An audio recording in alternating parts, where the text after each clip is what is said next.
White House about the chaotic and rapidly deteriorating situation in Afghanistan. Today, the Pentagon announced nearly 1,000 additional U.S. forces heading into that nation's capital of Kabul. That makes more than 6,000 now in total. Just to be clear, after ordering the withdrawal of most of the 2,500 service members who were in Afghanistan when President Biden took office, Mr. Biden is now ordering more than double that to go back into the country to help Americans and others escape. A clear indication of inept planning and a suggestion that President Biden was perhaps not heeding the advice of the national security and intelligence experts who told him that the Afghan government could fall quite quickly, as was predicted and as we covered months ago. Many of the American troops will be there to help manage desperate scenes such as this one. Thousands of Afghans swarming the Kabul airport and attempting to flee the country as the Taliban take full control. The madness at points devolving into violence. Officials telling CNN that U.S. forces shot and killed 2 armed Afghan men who fired on them at the airport.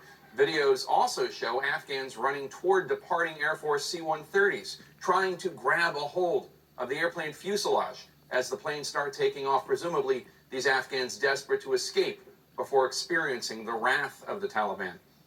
Even more horrifying and graphic, we should warn, are other video clips that appear to show bodies falling to the ground from a U.S. Air Force plane as the plane gains altitude. President Biden reportedly told his advisors he wanted to avoid tragic and humiliating images like those from the fall of Saigon after the humiliating U.S. withdrawal from Vietnam. Biden now has images as part of his legacy that are arguably far worse. Beyond the issue of the U.S. withdrawal is how the U.S. has withdrawn incompetently and ignoring those who for months have talked about the need to get Americans and allies out before leaving. Yesterday, Secretary of State Antony Blinken kept changing the subject to the larger issue of the continued U.S. presence, refusing to engage with me in detail about how the withdrawal has been conducted, with Americans and U.S. allies fearing for their lives as Afghanistan fell in just days. That status quo was not sustainable.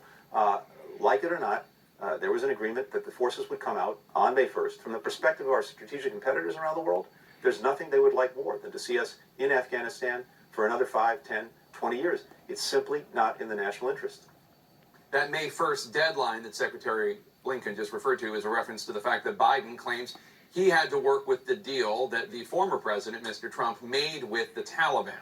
Until a few days ago, Trump allies in the Republican Party, in fact, were boasting about that deal and attacking Biden for extending the U.S. troop presence beyond the May deadline. Trump, in fact, bragged about having boxed Biden in.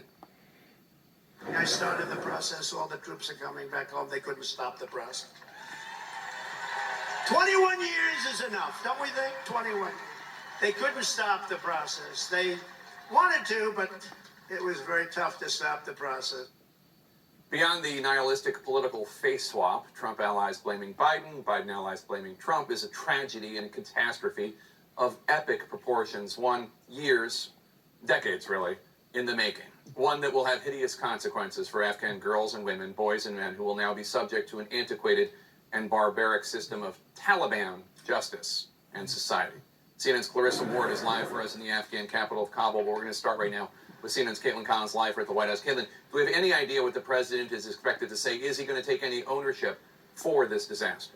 Well, Jake, that remains to be seen, but we will hear from the president any minute now. They just called reporters to gather to go into the room for those remarks. And we should note that President Biden actually returned to the White House just to give this speech. He had been at Camp David monitoring the situation from there. The White House issuing those photos over the weekend showing a lone president in the room being briefed by his national security team virtually. And of course, there are many questions facing the White House over how this evacuation has proceeded, because some of the talking points that they have circulated among their Democratic allies on Capitol Hill have said that they believe that what you are seeing right now with this Taliban takeover of Kabul was a possibility but not inevitable. Of course, the president was very confident when he said it was not inevitable to reporters just about 6 weeks ago, saying it was highly unlikely that the Taliban was going to be running everything. And of course, we have now seen how they have overrun Afghanistan, and Afghanistan's former president has now fled the country within a matter of hours of that happening. So major questions are facing the president over how this was executed, Jake. You know, we do expect him to defend the idea that this was executed at all, because we know this was a path he had been intent on pursuing ever since he took office. Oh, even before that, he's never supported this war beyond the original mission of defeating al-Qaeda. Kaylin,